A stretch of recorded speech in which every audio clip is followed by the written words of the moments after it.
very busy day to kick off Wisconsin's weather experts here in Milwaukee, but we are by far not alone. We have a massive amount of stuff to cover today. Pretty much 2/3 of the continental U.S. is under some sort of intense to severe weather for today and really for the next 24 hours, Steph. Yeah, it all started yesterday, but there's, the cold side of the storm system where we're talking some spots in Minnesota, 8 to 12 inches of snow, tornado reports down south. Some amazing video to share as well from down south, and some amazing video to share from just down the road here as well. We are live with our photojournalist this morning. We've got live cam down at Badger Meter Park, a relatively new addition to our neighborhood, right? Yes, yeah, it's not too far from the station, easy to get through. Always see a lot of cars in the parking lot. It just looks so serene right now. It does. Justin's got a great shot there of the waterway, though, the river there, and obviously that is something we will be watching. I was just checking some of the river meters in the area.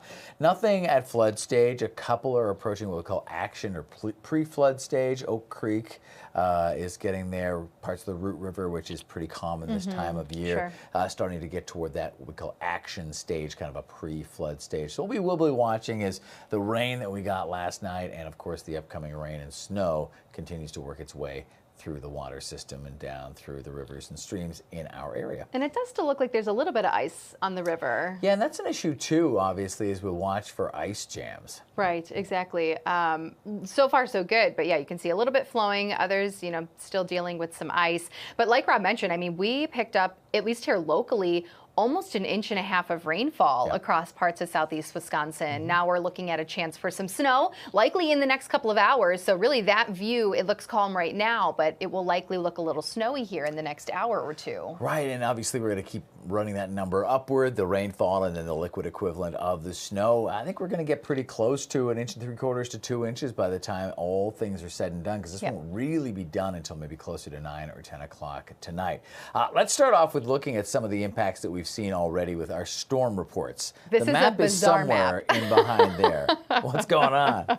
This is a look at storm reports over the last 24 hours. And now this is everything. This is snow. This is dust. This is strong wind and heavy rain and tornadoes. This is a massive storm system. Right. Now let's break it up. This is winter storm reports. You can see a lot of it across Minnesota, Iowa. I mean, there are still blizzard warnings in effect right now. And for good reason, too. Even as of this morning, there were 6, 7, 8 inches worth of snow down in northern Wisconsin. There's double digits in some parts of Minnesota as well. And again, there's so many reports there, we can't even see the mapping behind it. Right. It just goes to show that there's a lot that goes with this storm system. It's not just one type of precipitation. It's also the wind, too. Yeah, and that hasn't even really kicked in full force yet. It's getting breezier out there, but by later on this afternoon and this evening, we could get wind gusts 40, 50 miles per hour. So that's pretty problematic. Got any more? We're going to drill down a little bit, see what's going on. Yeah, I mean, when it comes to severe weather, as we take graphics again, it looks like a whole lot more, but this is also accompanying, or taking into account, I should say, wind. You can see the fire icons down in Texas, and of course the severe weather. Yeah. So it's just been a crazy system. Right, and we have some incredible video from some of the severe storms and the tornado that broke out down into parts of Texas and the southern states coming up for you a little later on this hour. We're getting a sneak peek here. We'll kind of get into it in more detail in just a bit. But let's go back to our storm reports, because we got even more to dissect on this and then kind of get into the cause behind all of it. Yeah, this is a huge storm system that really continued to strengthen even throughout the day yesterday. Now here locally, it's been pretty much rain so far, but on the backside of the storm system, as it's tracking its way towards the east, we're going to see dropping temperatures and then the cold side of this storm system. But you can see the spots out west that dealt with the heavy snow and the severe weather now dry today as this system continues to pull its way off towards the east. But there is still a lot going on right now. Again, the backside of the storm system, heavy snowfall, as well as blizzard-like conditions in a handful of communities. And then you still see this long line here right along the east coast of heavy rainfall. And still at this hour, even a bit of severe weather. You can see, as far as the East Coast goes, the spots that are under severe thunderstorm warnings in those little orange boxes, tornado watches and severe thunderstorm watches. So North Carolina up towards the north a little bit more, right to the water. And then on the cold side of this storm system, those orange boxes indicating blizzard warnings still in effect, as well as up towards the UP. Winter storm warning in pink and winter weather advisories in purple. So when it comes to the cold side of this storm system, I mean, I have seen snowfall totals in central portions of Minnesota between 8 and 12 inches. And now it's settling down in Minnesota again as this is sliding its way towards the east. But even northern Wisconsin, I've seen snowfall totals of between 6 and about 8 inches of snow. So this really did produce in those spots that were within some of those heavier snowfall bands and, of course, within those winter storm warnings. But this is continuing to shift off towards the east. So a good chunk of the state of Wisconsin now dealing with more snow than rain. It's really just those of us in far southeast Wisconsin, including here at the station and in Milwaukee down the southern lakeshore, that have not seen the change over to snow just yet. But it is on the way. It is worth noting, though, that it's already becoming a bit more scattered across northwestern portions of our state. So I do think as far as southeast Wisconsin goes, or really all of southern Wisconsin, we'll see an hour or two of some steady snowfall, and then it will become a bit more spotty as the evening goes on. But like we've seen out west, combined with a very strong wind, it could still cause at least a little bit in the way of slowed travel, reduced visibility, and just some extra headaches as the day goes on. You can see as we zoom in on southern Wisconsin, once again, it's really just those far southeast communities that haven't quite seen the changeover just yet. Everybody else from Sheboygan and Fond du Lac all the way down to Madison into southwestern parts of our state and, of course, up north, dealing with a slushy snowfall. It is reducing visibility, so that's our good sign that it is coming down at a good clip, especially with the wind. Visibility is only about 0.7 of a mile towards Madison.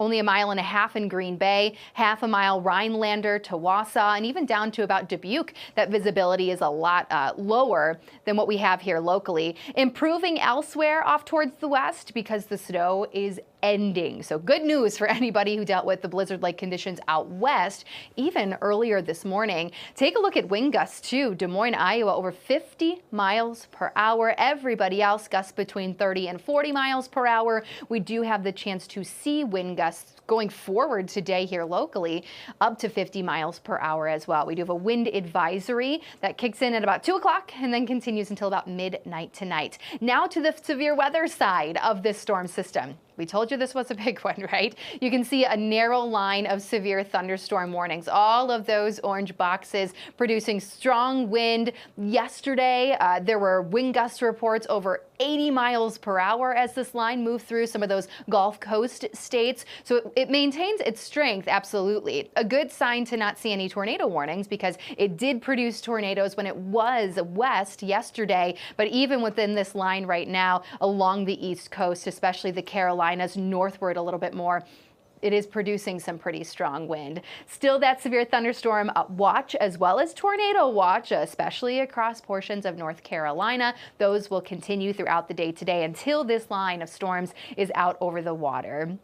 Now, we will continue to see up north, too, a chance for some severe weather. When we look at the Storm Prediction Center's convective outlook, showed this yesterday, kind of explained, too, yesterday that this is something that we use, too. It's a great tool that really indicates where ingredients could potentially be best for severe weather. But you can see right where those two watches are within that enhanced risk, that lines up perfectly, but it does still extend up towards the north a little bit. So it's not even out of the question going forward today as this line continues to move eastward, that as far as portions of Pennsylvania see at least a few severe thunderstorm warnings or strong wind gusts. And now speaking of the wind, we are all dealing with it again. There are high wind warnings across Iowa and northern Missouri where those wind gusts were over 50 miles per hour. The rest of us in this tan color, that's a wind advisory. So we'll say, the Milwaukee area all the way down to Florida and the Gulf Coast. And that is for wind gusts, as we know, of 45 to about 50 miles per hour. So what happens next? This storm system,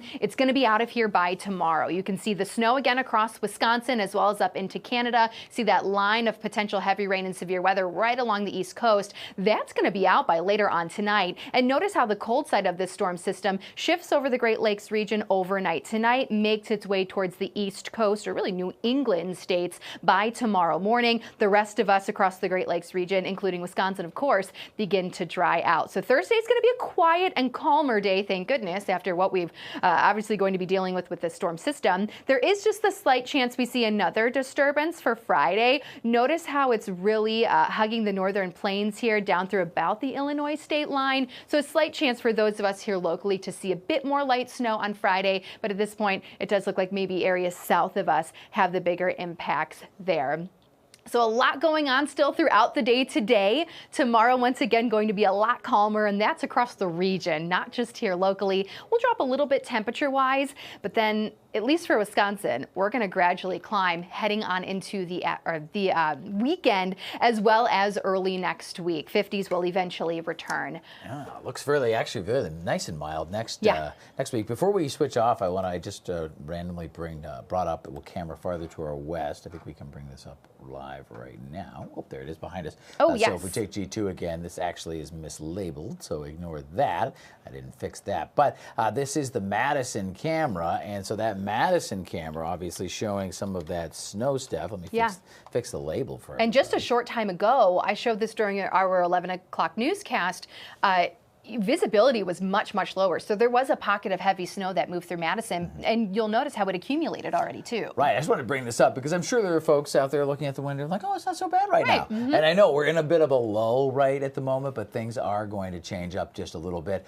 Producer Sarah just wanted to bring up the Green Bay cam. Oh, I see what you're wanting to show here, Sarah. There you go. Wow, what a great shot that is. Lambeau is behind the snowflake somewhere. Yes, it must have just changed over maybe a short time ago. There doesn't look to be a ton of accumulation. No. Though this is a very wet snow. Right, exactly what I was going to say. So at the very least, a lot of it is going to melt at least initially and then potentially begin to accumulate. Take some time to cool the surface again and then start to accumulate. So it'll be a slushy number no matter what number we get to.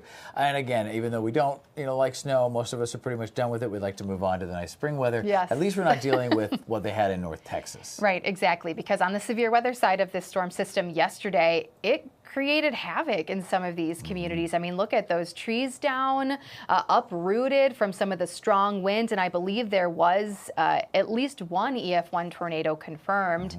Not sure on specific location, but that line, and Rob, because you covered this yesterday morning too, that line just kept going. It was a narrow line of severe weather. It did not weaken. It just moved through every single southern state. Very strong, very persistent. Started early in the morning and just kept going. What you're looking at there is a truck overturned in North Texas, damaged a lot of forces, near hurricane force winds taking down buildings and trees and trucks, and this semi-truck, of course, overturned near Glen Heights, if you're familiar with that area right there. In fact, so much was going on that we actually have a reporter that kind of put it all together into one roundup, and we can give that a listen right now.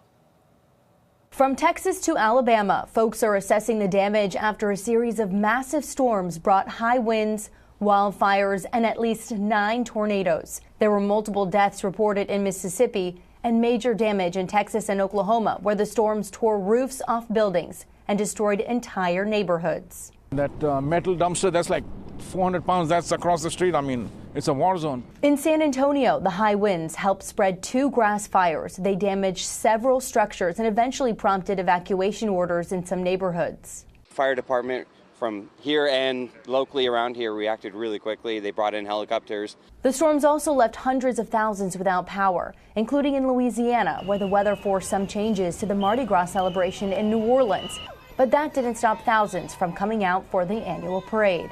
It is my first Mardi Gras. It's absolutely amazing. I've never been to a party like this. The storm system is now setting its sights on the East Coast. Forecasters are expecting wind gusts up to 60 miles an hour from Florida to Washington. And the same system is also bringing heavy snow to cities like Chicago, Minneapolis, and St. Louis, where folks scrambled to stock up before the blizzard hit. You see a lot of people rush out and, they might need formula, they might need whatever, and they wait to the last minute. And the storm is also having a big impact on travel, with more than 500 flights canceled on Tuesday. In Miami, Dana Marie McNichol, Fox News. Thank you, Dana. An incredible story there, obviously. Yeah. And it shows how widespread that severe weather was. And obviously, off the top, we started with that big map of all the different storm reports.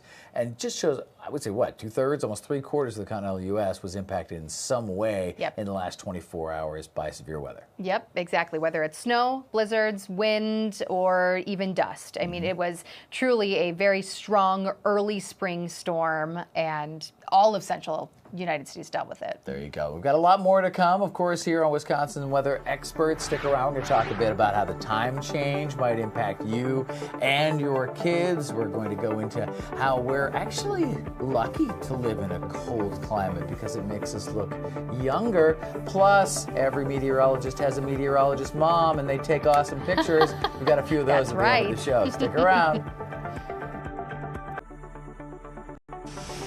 Hey, welcome back, everybody, to Wisconsin Weather Experts, exclusively on Fox Local. We just recapped this huge storm system that continues to impact not just those of us here in Wisconsin, but pretty much the entire central United States and now eastern United States. But we're focusing in, of course, on our state of Wisconsin because we are in the midst of some changes here. We've dealt with a lot of rain. We've picked up over 1.5 inches of rainfall, especially here in southeast Wisconsin. But now it's beginning to change over to snow. So let's take a few live pictures, live videos that is, from across southeast Wisconsin. This is the view in Madison that Rob had just mentioned in the last block, where you can tell snow is still actively falling. It's even accumulated a little bit. We can go down to Janesville next as I kind of cycle through some of our cameras here. And that banner probably won't change, so bear with me here. But this is Janesville, and you can see that some of those snowflakes are actually covering the camera lens now, but you can also tell that the snow, once again, is still actively falling. Not as much accumulation as the Madison camera. Now we can go out west a little bit more. This is a live view from Dodgeville. Looks a little bit better. Definitely some accumulation on grassy surfaces, but roadways look okay. Visibility looks okay. So I think the steadiest snow right now is making its way almost through the Madison area as we speak, and then it's lightening up a little bit. We can head up north too. Let's try out, what do you think, Holly? We should go Appleton? Yeah, Appleton. Let's look at Appleton. And this is a really fancy camera network that we have across the globe. We could look at cameras, overseas if we wanted to. But this is the view from Appleton. Once again, kind of a similar scene to the rest of southeast Wisconsin. Let's just do one last stop. Let's go up north. Actually, I was going to show you Sturgeon Bay, but there's actually not much going on in Sturgeon Bay. So let's look at, maybe just Manitowoc. Let's do Manitowoc. This is always such a beautiful camera. And pretty much showing a similar scene. Oh, you can see the flurries just kind of passing through at the bottom of the screen there too. Right, exactly. So again, these are our changes happening across, especially eastern Wisconsin right now, because you remember, it was raining not too long ago. So still take it slow as you are out and about this afternoon. I know it's Ash Wednesday. It's a big church day for a lot of Christians, a lot of Catholics. So just take it slow as you are heading out to anything, maybe a fish fry later on today as you are traveling. We're not expecting a ton of accumulation here locally, but it could still make things a little bit slippery. Yeah, slush. This is the slushy snow that I was being told about when I first started. I don't think I've seen it as much as what I'll probably see today as a good example. Yeah. But yeah, not a lot of accumulation, which I really like the accumulation. I just love the white, the white look of the snow on the ground. Yeah, especially since we lost all of our snow as well. Okay, well, another reason to be thankful that we live in Wisconsin, we obviously know that winters are tough, but it turns out they may be keeping you from, or they may be keeping you young, I should say. Take a look at this. Researchers analyzed the data of more than 3,600 people, ages 56 and older, and they found that people who experienced more extreme heat showed greater increases in biological age. Wow. Experts say extreme heat can actually worsen chronic conditions like cardiovascular and respiratory diseases. I almost wonder if in the heat your body just has to work a little harder as compared to the cold. Maybe? Yeah, I feel like that. I feel like your body has to work harder to try to stay cool. That's why you sweat. you know, versus in the wintertime. I mean, you're trying to stay warm, but I don't think your body is losing anything besides the heat. You know what I'm saying? Yeah. Versus like the sweat and all of that and the sun. I feel like the impact of the sun just makes, it's like almost dries your skin out. I mean, the winter does, but I feel like it's even worse in the summertime when the heat is there and you end up getting burned. You know what I'm saying? So, wow. Well, I guess that's good that I'm here in Wisconsin because I probably age a little bit more if I was still down south with all the sunshine that they get compared to here.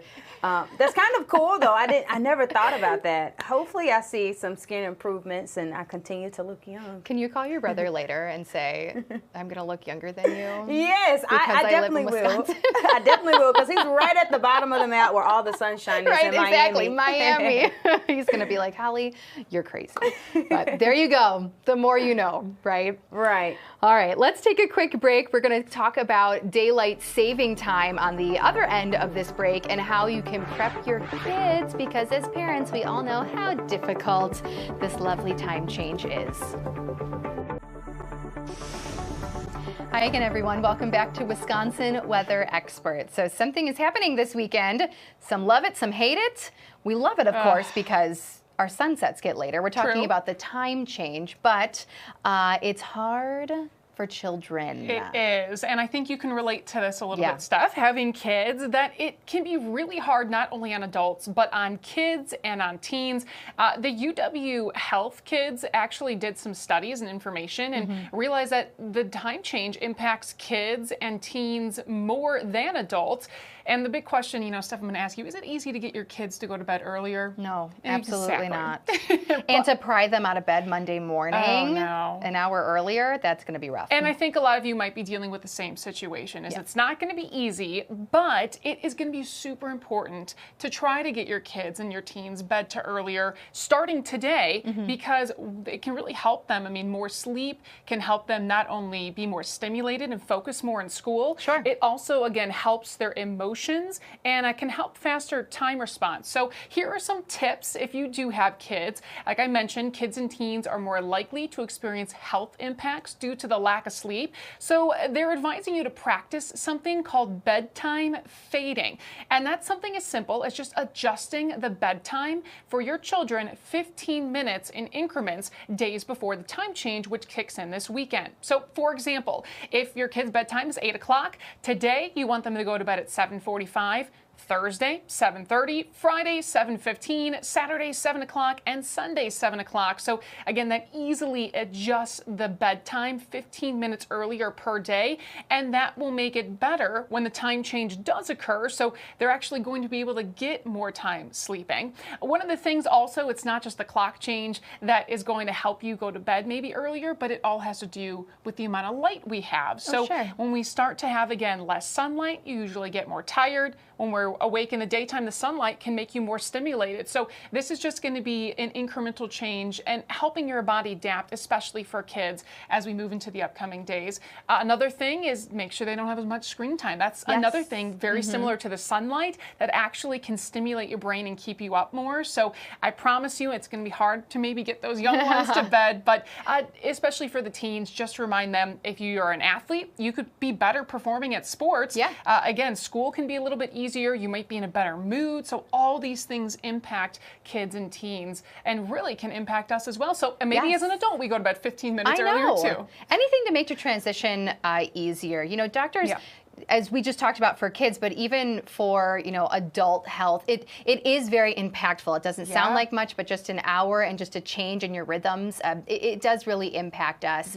I will also say too, there is something to be said about a good blackout curtain. If you do not own blackout curtains, and I know plenty of people who don't, buy them. Worth every penny, especially if you have kids. It just makes life so much easier when you have to go to sleep when the sun is out. Some doctors were recommending very, very small doses of melatonin. Again, I would approach your medical doctor about that, but they say that can help too. I will say I like when we fall back an hour rather than spring forwarding an hour. And I think we can all agree that when we gain an hour of hours. sleep rather than losing one. So we're heading into that time of year when spring's around, but sunset a little bit later, which will be nice. Sunset after 7 o'clock, which is hard to even think about. So that's obviously the benefit to it. We'll also continue to see the sunrise improving. It'll just take a little bit more time, but there you go. When you get out the door. Exactly. That happens, by the way, Saturday night. So just a reminder.